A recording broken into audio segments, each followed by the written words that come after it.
Assalamualaikum warahmatullahi wabarakatuh.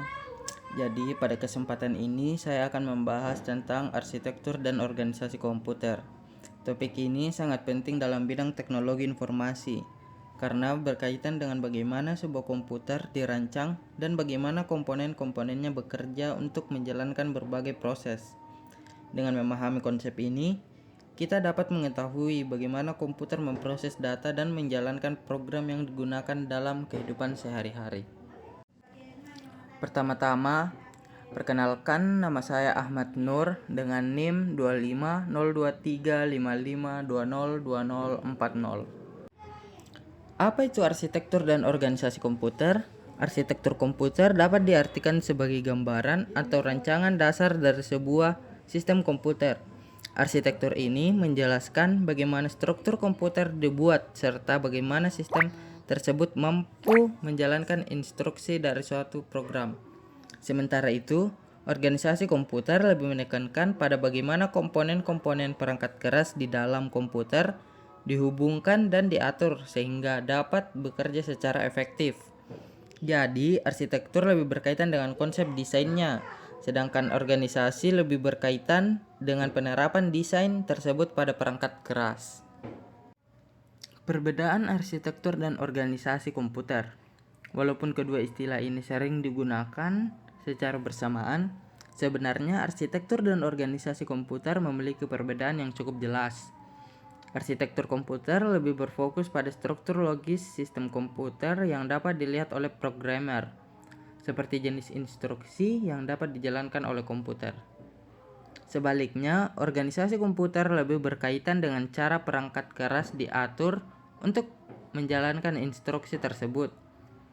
Dengan kata lain, organisasi komputer menjelaskan bagaimana bagian-bagian komputer bekerja sama agar sistem dapat berfungsi dengan baik.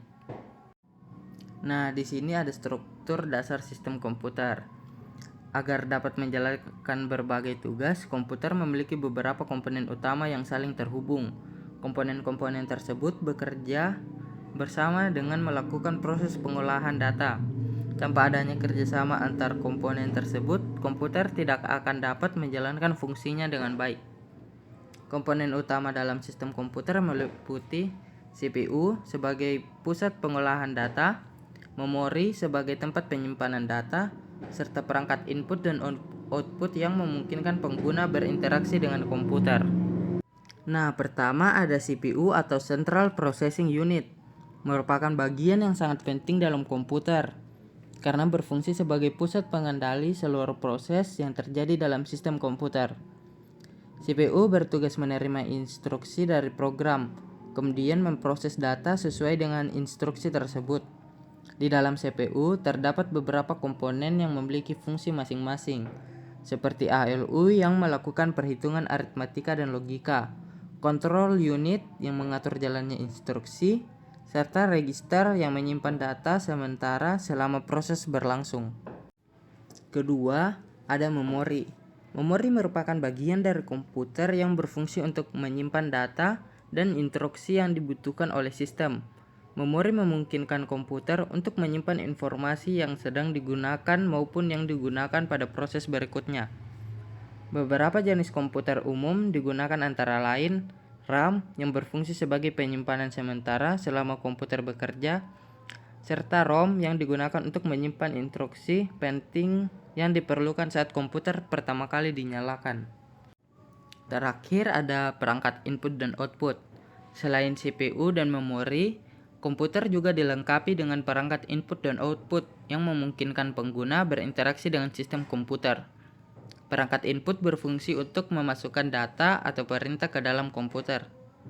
Setelah data diproses oleh sistem, hasilnya akan ditampilkan melalui perangkat output. Dengan adanya perangkat input dan output ini, komputer dapat digunakan untuk berbagai aktivitas seperti mengetik dokumen, mendengarkan musik, atau menampilkan gambar dan video. Cara kerja komputer. Secara umum, komputer bekerja melalui 3 tahap utama, yaitu input, proses, dan output. Pertama, data dimasukkan ke dalam komputer melalui perangkat input seperti keyboard atau mouse.